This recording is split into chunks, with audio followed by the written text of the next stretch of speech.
अच्छा, आप लोगों को पता है कि हमारा कर्म का फल, हम जो कर्म करते हैं उसका फल उसी प्रकार हमें उसका फल भोगना पड़ता है। यदि हमने आज अच्छा कर्म किया तो उसका भी फल हमें अच्छा मिलेगा, बुरा कर्म किया तो उसका भी फल हमें बुरा मिलेगा। ये होता है कर्म फल। कर्मण्येवाधिकारस्ते मा फलेषु कदाचन मा कर्म फल हेतुर्भुः माते संगुषा कर्मणि। हाँ, ये दोहा किस लिए बना है भागवत गीता में कर्मण्येवाधिकारस्ते का? भगवान कहते हैं कर्मण्येवाधिकारस्ते मा फलेषु कदाचन, तू कर्म कर, फल की चिंता ना कर, तू सिर्फ अपना कर्म कर, फल मैं दे दूंगा, अपना कर्म कर। मां कर्म फल हेतुर्भुः माते संगुषा कर्मणि। आजा मेरी शरण में, आजा आजा, छोड़ दे संसार को। लेकिन हम छोड़ ही नहीं पाते महाराज। वो कहते महाराज हम ना छोड़ नहीं पाते अपने बच्चे, हमें अपने बच्चों से बहुत प्यार है, हमारे एक ही लौता बेटा है, बेटी है। हाँ, हमारे बच्चे प्यार हो गया है। बस ये सब जो बेटी बच्चे का जो खिलवाड़ है ये छोड़ो, ये कभी साथ नहीं देंगे। हाँ मेरी माँ, ये कभी तुम्हारा साथ नहीं देंगे।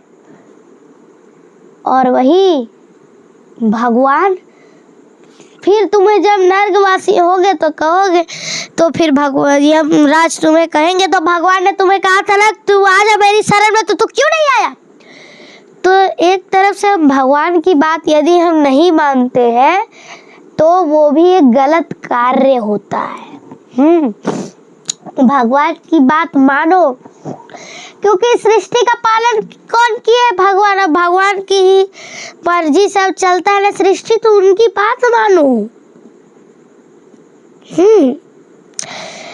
राजा दशरथ को भी उनका कर्म फल भोगना पड़ा था। राजा दशरथ ने श्रवण कुमार को मार दिया था तो उनके माता पिता ने भी श्राप दिया था, जाओ। जैसे हम अपने पुत्र वियोग में तड़प तड़प कर मर रहे हैं, उसी प्रकार तुम भी अपने तड़प तड़प के पुत्र योग में ही तड़प तड़प कर मरोगी, ये हम श्राप देते हैं। तो राजा दशरथ को भोगना पड़ा था कि नहीं?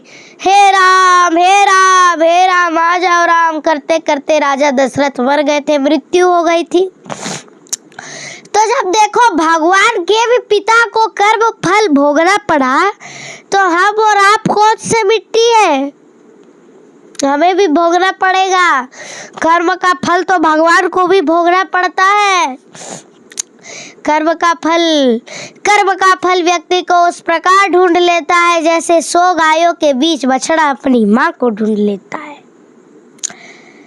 देखिए, ये जीवन का हम बचेंगे कैसे? भगवान की शरण में कैसे जाए? नाम जप कर लो, कोई माला ले लो नाम जप करने के लिए, आपको जो नाम अच्छा लगे। राधा राधा, श्रीमन नारायण आप नाम जप करो।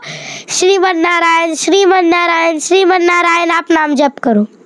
आपको जो नाम अच्छा लगेगा, आप ये नहीं जबरदस्ती कि श्रीमन नारायण ही करो, आपको जो अच्छा लगे। राधा राधा, श्रीमन नारायण, जय श्री सीताराम, राम राम सीताराम, सीताराम सीताराम, ओम नमः शिवाय।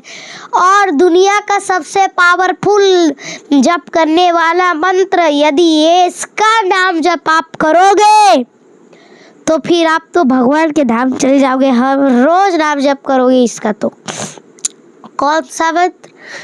हरे कृष्ण कृष्ण कृष्ण हरे हरे, हरे राम राम राम हरे हरे, हरे कृष्ण कृष्ण कृष्ण हरे हरे, हरे राम राम राम हरे हरे। ये दुनिया का सबसे पावरफुल मंत्र है नाम जप का। यदि इसका आप जप करते हो तो दुनिया में कोई भी शक्ति आपको नरक में तो नहीं पहुंचाएगी, ये तो गारंटी है। और आपको जो नाम अच्छा लगे करो। हर युग में ना, इस युग में सिर्फ केवल नाम जप क्यों श्रेष्ठ होता है? क्योंकि हर युग में भगवान अलग अलग क्रिया से प्रसन्न होते हैं। इस युग में भगवान को नाम जप बहुत पसंद है, कलयुग में। सतयुग में भगवान को ध्यान बहुत पसंद है, ये मैं बताता हूँ। सतयुग में हरि ध्यान से रिझे, त्रेता युग में यज्ञ किए से, द्वापर में संतुष्ट हो प्रभु जी, विधिवत पूजा अर्घ दिए से, ज्ञान न ध्यान न यज्ञ न पूजा।